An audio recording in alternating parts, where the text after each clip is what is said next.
रिमझिम पावसामध्ये गरमागरम काहीतरी खायला हवं ना, हेल्दी आणि टेस्टी सुद्धा. चला बरं मग आजची रेसिपी तुमच्यासाठी इडली चटणी आणि सांबारची. हे सगळ्यात कम्फर्टिंग ब्रेकफास्ट आणि हेल्दी सुद्धा आहे. चला मग आज तुमच्यासोबत मी इथे कोकोनट चटणी किंवा आपल्या नारळ शेंगदाणा चटणीची रेसिपी शेअर करत आहे.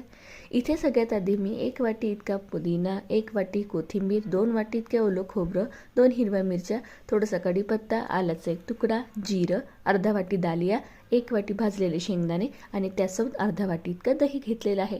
हे सगळं साहित्य आपण आपल्या मिक्सरच्या भांड्यामध्ये काढून घेऊया. चवीप्रमाणे मीठ आणि अर्धा वाटी पाणी घालून याची एक पेस्ट तयार करून घेऊया. तुम्ही बघू शकता छानपैकी याला रंग आलेला आहे. आता यात थोडं पाणी घालून आपण याला थोडं पातळ करूया. तडक्यासाठी इथे मी तेल घेतलं आहे. तेलामध्ये जिरं, मोहरी, कढीपत्ता, लाल मिरची आणि उडदाची डाळ घातलेली आहे. मस्तपैकी हा तडका आपल्या चटणीवरती लावा, मिक्स करा. चला मग झालं रेडी.